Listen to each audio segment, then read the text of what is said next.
Dating app prefer ചെയ്യത്തില്ല. Old സ്കൂളിലാകുമ്പം നമുക്കത് കത്ത് മാത്രമേ ഉള്ളൂ, ഒന്നും കിട്ടുന്നില്ലല്ലോ. ഇതാകുമ്പം എന്തെങ്കിലുമൊക്കെ കിട്ടും. പക്ഷെ നേരിട്ട് കണ്ടു കഴിയുമ്പോൾ ചിലപ്പം വേറൊരു രീതിയിലായിരിക്കും.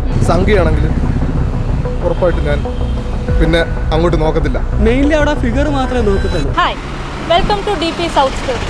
From love letters to dating apps. നമ്മുടെ സൊസൈറ്റി ഈ ചേഞ്ച് അക്സെപ്റ്റ് ചെയ്യുന്നുണ്ടോ? നമുക്കറിയാം. Let's go.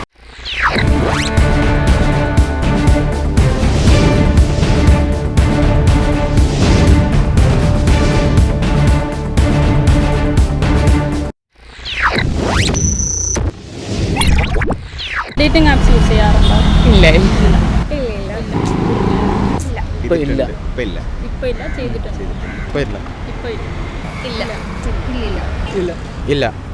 യൂസ് ചെയ്യാറില്ല. ഡേറ്റിംഗ് ആപ്സ് യൂസ് ചെയ്യാറില്ല. ഒരു പ്രാവശ്യം ജസ്റ്റ് ഒന്ന് എക്സ്പ്ലോർ ചെയ്യാൻ വേണ്ടി എന്താണെന്ന് അറിയാൻ. ഓൾഡ് സ്കൂൾ ലവ് എന്നൊരു കോൺസെപ്റ്റ് ഉണ്ടല്ലോ. ഈ love letters, love at first sight, ഒരാളെ മീറ്റ് ചെയ്ത് കംഫർട്ടബിൾ ആയിട്ട് ഡേറ്റ് ചെയ്യാം. ആൻഡ് ഇപ്പോൾ പുതിയതായിട്ട് വന്നേക്കുന്ന ന്യൂ സ്കൂൾ ലവ്, അതായത് ഈ ഡേറ്റിംഗ് ആപ്സ്. അപ്പോൾ ഇത് രണ്ടിൽ നിങ്ങൾ ഏതായിരിക്കും പ്രിഫർ ചെയ്യുക? ഓൾഡ് സ്കൂൾ ജനറേഷൻ മാറിയപ്പോൾ അതനുസരിച്ച് നമ്മൾ അപ്ഡേറ്റഡ് ആയിട്ടുണ്ട്. അതാണ് പണ്ട് നമ്മൾ ലെറ്റർ എഴുതിയിരുന്നു, ഇപ്പോൾ നമ്മൾ ആപ്പിലൂടെ അവരോട്ട് കമ്മ്യൂണിക്കേറ്റ് ചെയ്യാനായിട്ട് നോക്കുന്നു. പഴയതൊക്കെ തന്നെ. ഡേറ്റിംഗ് ആപ്പ് പ്രിഫർ ചെയ്യത്തില്ല. കാരണം നമുക്ക് ഒരാളെ കണ്ട് നമ്മൾ മനസ്സിലാക്കുന്നത് പോലെ വരത്തില്ല. ഒരു ആപ്പ് ബേസ് ചെയ്ത് ഓൺലൈൻ വഴി പരിചയപ്പെടുമ്പോഴൊന്നും അങ്ങനെ വരത്തില്ല. അപ്പം പിന്നെ നമുക്ക് ജസ്റ്റ് ഇപ്പോൾ ഒരാളെ ഒരു ഓൺലൈൻ വഴി പരിചയപ്പെട്ടെന്ന് കരുതിയിട്ട് നമുക്ക് അവരുടെ നിന്ന് ഷെയർ ചെയ്യാനും പറ്റില്ല. ഫ്രണ്ട്സ് ആവട്ടെ ലവേഴ്സ് ആവട്ടെ ഷെയർ ചെയ്യാനും പറ്റത്തില്ല. താല്പര്യം കാണത്തില്ല. ഒബിയസ്ലി ഓൾഡ് സ്കൂൾ ലവ് ആണ്. ലൈക്ക് ഹാങ് ഔട്ട് ചെയ്യാൻ ആരും ഇല്ലാത്തവരാണെന്നുണ്ടെങ്കിൽ ചിലർ അങ്ങനെ റെഫർ ചെയ്യുന്നവരുണ്ട്. അത് ഓൾഡ് സ്കൂളിനെ വെച്ച് കമ്പയർ ചെയ്യുകയാണെന്നുണ്ടെങ്കിൽ അത്ര പ്യുവർ ആണോ എന്ന് ചോദിച്ചാൽ അല്ല. ബട്ട് അവരുടെ ആ ഒരു ഇത് എസ്കേപ്പ് ചെയ്യാൻ വേണ്ടിയിട്ട് അവർ ഇത് ചെയ്യുന്നതേ ഉള്ളൂ. ഓൾഡ് സ്കൂളിലാകുമ്പം നമുക്കത് കത്ത് മാത്രമേ ഉള്ളൂ, ഒന്നും കിട്ടുന്നില്ലല്ലോ. ഇതാകുമ്പം എന്തെങ്കിലുമൊക്കെ കിട്ടും. കൗതുക ലേശം കൂടുതലാണ്. മാപ്പാക്കണം. നിങ്ങൾക്ക് പേഴ്സണലി ഒരാളിൽ റെഡ് ഫ്ലാഗ് ആയിട്ട് തോന്നുന്ന ഒരു കാര്യം എന്തായിരിക്കും? Like starting level, of course common ഈ സ്റ്റാർട്ടിംഗ് ലെവലിൽ കൂടുതൽ എഫേർട്ട് ഇട്ടു. ദെൻ ടൈം പാസ് ചെയ്തപ്പോൾ എഫേർട്ട് ഇടുന്ന കുറഞ്ഞു. നോട്ട് അറ്റ്ലീസ്റ്റ് ഇടയ്ക്കിടയ്ക്കെങ്കിലും ഇടാം.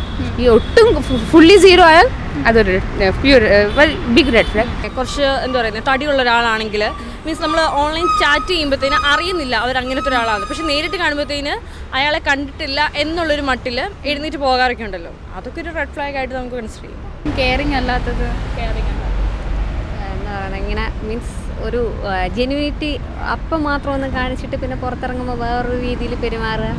മീൻസ് ആൾക്കാരുടെ മുന്നിൽ നമ്മൾ ഫ്രണ്ട്സ് എന്നുള്ള രീതിയിൽ നിൽക്കുക, അല്ലാത്ത പേഴ്സണൽ ടൈമിൽ ലവറിനെ പോലെ നിൽക്കുക. അങ്ങനത്തെ ഒരു ക്യാരക്ടർ ഉണ്ടല്ലോ ഇപ്പോഴത്തെ ഇതിൽ. മറ്റൊരാളുടെ കുറ്റം കൂടുതലായിട്ട് ഒന്ന് പറഞ്ഞിട്ട് അവരെ കാണുമ്പോൾ നന്നായിട്ട് ബിഹേവ് ചെയ്യുന്ന ഒരാളെ ഞാൻ റെഡ് ഫ്ലാഗ് ആയിട്ട് കൺസിഡർ ചെയ്തിട്ടുണ്ട്. പിന്നെ ഒരു പേഴ്സണൽ സ്പേസ് എന്ന് പറയുന്നത് രണ്ടുപേർക്കും ഉണ്ടാവേണ്ട ഒരു കാര്യമാണ്. അപ്പോൾ അതിനകത്തോട്ട് കൂടുതൽ വന്ന് അത് ചെയ്യരുത് ഇത് ചെയ്യരുതെന്ന് പറയുന്നൊരു കൺസെപ്റ്റ്, അത് ഞാൻ അങ്ങോട്ടാണെങ്കിലും ഇങ്ങോട്ടാണെങ്കിലും അതൊരു റെഡ് ഫ്ലാഗ് ആയിരിക്കും. സംഖ്യയാണെങ്കിൽ ഉറപ്പായിട്ടും ഞാൻ പിന്നെ അങ്ങോട്ട് നോക്കത്തില്ല. ഒരു റൈറ്റ് വിങ് പൊളിറ്റിക്സ്, സംഖ്യയിൽ നിന്ന് എടുത്തുകൊണ്ട് റൈറ്റ് വിങ് പൊളിറ്റിക്സ് ഉള്ള ആളുകളുടെ അടുത്ത് ഞാൻ ഒരുപാട് അത് ഫസ്റ്റ് തന്നെ ചിലപ്പം ഞാൻ അങ്ങോട്ട് ബ്ലോക്ക് ചെയ്യും. അത് എന്താണെങ്കിലും ഞാനത് ബ്ലോക്ക് ചെയ്യാൻ നോക്കത്തില്ല. അതാണ് ഫസ്റ്റ് വരുന്നൊരു കാര്യം. പിന്നെ കാസ്റ്റിസ്റ്റ് ആയിട്ടുള്ള ഒരാൾ, റേസിസ്റ്റ് ഒരു അങ്ങനെയൊക്കെ പ്രശ്നങ്ങളൊക്കെ ഉണ്ടെങ്കിൽ മാക്സിമം ഞാൻ ഒഴിവാക്കും. കാലത്തുള്ള ബെസ്റ്റികൾ തീർച്ചയായിട്ടും. കാരണം ഡേറ്റിംഗ് ആപ്പിനെ കാട്ടി ഡേഞ്ചറാണ് ഇമാരെ പോലുള്ളവർ. കോൺഫ്ലിക്റ്റ് ഉണ്ടാവരുത്. മീൻസ് നമുക്ക് ഒഴിവാക്കാൻ പറ്റാത്ത ഒരു സംഭവം അവർക്ക് അക്സെപ്റ്റ് ചെയ്യാൻ പറ്റണം. അവർക്കും അത് പറ്റില്ലെങ്കിൽ അവിടെ കോൺഫ്ലിക്റ്റ് ആയി. പിന്നെ അത് നമ്മൾ ജീവിതകാലം ഫുള്ള് ആ പേഷ്യൻസ് ഇല്ലാണ്ട് ഒരു കോൺഫ്ലിക്റ്റിൽ ജീവിക്കേണ്ടി വരും. അപ്പോൾ മ്യൂച്വലി അണ്ടർസ്റ്റാൻഡ് ചെയ്ത് സാക്രിഫൈസ് ചെയ്യുക ചില ഭാഗങ്ങൾ, ചില കാര്യങ്ങൾ. ഇപ്പോൾ അവർക്ക് വേണ്ടി നമ്മൾ സാക്രിഫൈസ് ചെയ്യുക, നമുക്ക് വേണ്ടി അവർ സാക്രിഫൈസ് ചെയ്യുക ചില കാര്യങ്ങൾ. അതാണ് മീൻസ് റെഡ് ഫ്ലാഗ്സ് എന്നല്ല, അതാണ് എൻ്റെ കോൺസെപ്റ്റ്. ഇപ്പോഴത്തെ കാലത്ത് ഈ ഡേറ്റിംഗ് ആപ്സ് എന്ന് പറയുന്ന ഒരു കോൺസെപ്റ്റ് വലിയൊരു ഇമ്പോർട്ടൻ്റ് ആയിട്ട് വരുന്നുണ്ട്. പ്രണയം എന്നുള്ളതിൽ ഡേറ്റിംഗ് ആപ്സ് ഒരു മേജർ പാർട്ടായിട്ട് വരുന്നു. അതിലെന്താ ചെയ്യേണ്ടത്? എൻ്റെ ഒരു അഭിപ്രായം പറഞ്ഞാൽ ഡേറ്റിംഗ് ആപ്സ് നല്ലത് തന്നെയൊക്കെ ആണ്. പക്ഷേ അത് ശരിയായ രീതിയിലായിരിക്കും ആ ഡേറ്റിംഗ് ആപ്സ് ഉപയോഗിക്കുന്നത്. അത് മിസ്യൂസ് ചെയ്യുന്നൊരവസ്ഥയിലേക്ക് പോകരുത്. എന്തൊക്കെ പറഞ്ഞാലും ആളുടെ ക്യാരക്ടർ നോക്കിയിട്ടല്ല, മീൻസ് നമ്മൾ ആ ഫോട്ടോ കണ്ട് ഇഷ്ടപ്പെട്ടിട്ടുള്ള പിന്നെ അപ്രോച്ച് ചെയ്യുന്നതും കാര്യങ്ങളും, അല്ലാതെ ടേസ്റ്റ് ഒരേപോലത്തെ ലൈക്സ് ആണ് എന്നൊക്കെ പറയും. പക്ഷേ മെയിൻലി അവിടെ ഫിഗർ മാത്രമേ നോക്കത്തുള്ളൂ, ആളുടെ രൂപം എങ്ങനെയാണെന്ന് മാത്രമേ നോക്കത്തുള്ളൂ. എനിക്ക് അതിനോട് വലിയൊരു ഇൻട്രസ്റ്റ് ഇല്ല. ഞാൻ കാണുന്നത് പഴയ ആ ഒരു ലെറ്ററൊക്കെ കൊടുത്ത് പരസ്പരം മനസ്സൊക്കെ അറിഞ്ഞ് ഇപ്പോൾ വളരെ പേടിച്ചും രക്ഷിതാക്കളെയും പേടിച്ച് ഒക്കെ ആരെങ്കിലും കാണുമോ എന്നൊക്കെ ഉള്ള ആ ഒരു രീതിയിലുള്ള ഡേറ്റിംഗ്, അതൊരു പക്ഷേ ഒരു ഡേറ്റിംഗ് തന്നെയാണ്. പക്ഷേ അതിന് കുറച്ചുകൂടെ ഒരു നിഷ്കളങ്കതയും സുതാര്യതയും അല്ലെങ്കിൽ വളരെയധികം മറ്റുള്ള ഞാൻ നേരത്തെ പറഞ്ഞ പോലെ രക്ഷിതാക്കളെയും മറ്റുള്ളവരെയൊക്കെ പേടിച്ചുകൊണ്ട് രണ്ട് കൂട്ടരും ഒരു പക്ഷേ പല പ്രശ്നങ്ങളാണല്ലോ. ഒരു സൗഹൃദം ഉണ്ടാകുമ്പോൾ അത് വിവാഹത്തിലേക്ക് എത്തുന്നതിന് മുമ്പായിട്ട് മറ്റു പല കാര്യങ്ങളിലും തീരുമാനം എടുക്കേണ്ടതുണ്ട്. അപ്പോൾ ജാതി എന്ന് പറയുന്നത് ഇപ്പോൾ ഒരു കേരളത്തിലിപ്പം ഈ ജാതി ഇല്ല എന്നൊക്കെ പറയണമെങ്കിൽ എല്ലാവർക്കും അവരുടേതായ ജാതിയും വിശ്വാസവും ഒക്കെ ഉള്ളപ്പോൾ അതിനൊന്നും കോട്ടം തട്ടാത്ത രീതിയിലുള്ള ആ ഒരു പ്രണയം, പഴയ പ്രണയമാണ് എന്നെ സംബന്ധിച്ചിടത്തോളം ഇപ്പോഴും ആ ഒരു ആശ്വാസമായിട്ടും ഒരു അല്ലെങ്കിൽ നമുക്ക് അംഗീകരിക്കാൻ കഴിയുന്നതുമായിട്ടുള്ള പ്രണയം അതാണ്. ആ രീതിയിലേക്ക് ഈ ഡേറ്റിംഗ് ആപ്പ് വന്ന്, കാരണം ഒരു കാലത്തിൻ്റെ മാറ്റം അനുസരിച്ചുള്ള ഒരു പ്രയോഗമാണ് ഡേറ്റിംഗ് ആപ്പ് എന്ന് പറയുന്നത്. അത് ആ രീതിയിൽ കൂടെ വന്ന് ഇങ്ങനെ പോയി കഴിഞ്ഞാൽ തീർച്ചയായും അതിന് നമുക്ക് അംഗീകരിക്കാൻ കഴിയുന്നതാണ്.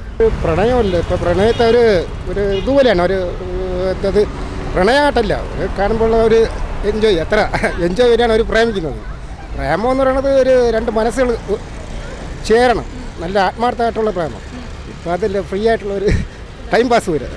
ഇതാണ് പബ്ലിക്കിൻ്റെ ഒപ്പീനിയൻ. കുറച്ച് പേർ ഓൾഡ് സ്കൂൾ ലവ് പ്രിഫർ ചെയ്യുന്നു, കുറച്ച് പേർ ഡേറ്റിംഗ് ആപ്സ് പ്രിഫർ ചെയ്യുന്നു. നിങ്ങളുടെ പ്രിഫറൻസ് എന്താണെന്ന് കമൻറ്റ് ചെയ്യൂ. So stay tune. This is Shruti signing of.